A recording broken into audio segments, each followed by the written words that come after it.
অসম বিধানসভায় উত্থাপিত হল বহু চর্চিত ইউসিসি বিল। মুখ্যমন্ত্রীর হয়ে বিধানসভায় ইউসিসি বিল উত্থাপন করলেন সংসদীয় পরিক্রমা মন্ত্রী অতুল বরা। 27 মে ইউসিসি নিয়ে বিস্তারিত আলোচনা হবে অসম বিধানসভায়। আজ মুখ্যমন্ত্রী হিমন্ত বিশ্ব শর্মার দ্বিতীয় কার্যকালের প্রথম বিধানসভা অধিবেশনের তৃতীয় দিন।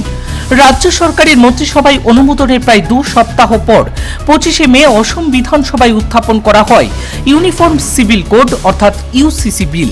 মুখ্যমন্ত্রী হিমন্ত বিশ্ব শর্মার পক্ষ থেকে সংসদীয় বিষয়ক মন্ত্রী অতুল বরা চলতি অধিবেশনে দ্য ইউনিফর্ম সিভিল কোড অসম বিল 2026 বিষয়টিকে সদনে উত্থাপন করেন।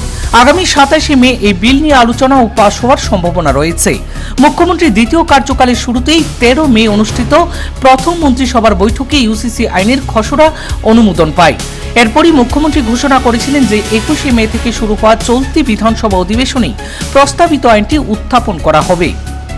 প্রথম ক্যাবিনেটে বৈঠকের পর মুখ্যমন্ত্রী জানিয়েছিলেন জনজাতি সম্প্রদায়কে ইউসিসি আইনের আওতার বাইরে রাখা হবে, ধর্মীয় প্রথা ও পরম্পরাকে ইউসিসি এর বাইরে রাখা হবে। এই বিলে বিয়ের ন্যূনতম বয়স, বহু বিবাহের বিষয় এবং নারীদের সম্পত্তির অধিকারের মতো গুরুত্বপূর্ণ বিষয় অন্তর্ভুক্ত থাকবে। এদিকে ইউসিসি বিলকে কেন্দ্র করে শাসক ও বিরোধী দলের মধ্যে শুরু হয়েছে তীব্র বাকবিতণ্ডা।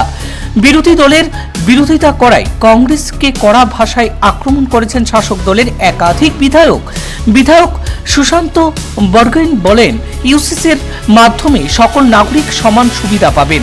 অন্যদিকে বিধায়ক কমলাক্ষতী পুরকায়স্থের দাবি, এই আইন কার্যকর হলে সমাজ সমানাধিকার ও একতা আরও মজবুত হবে। তবে বিরোধী শিবিরের একাংশের আশঙ্কা, এই বিলকে ঘিরে সামাজিক ও সাংবিধানিক বিতর্ক আরও বাড়তে পারে। আগামী 27 মে বিধানসভায় এই বিল নিয়ে বিস্তারিত আলোচনাকে ঘিরে রাজনৈতিক মহলে বাড়ছে ব্যাপক জল্পনা।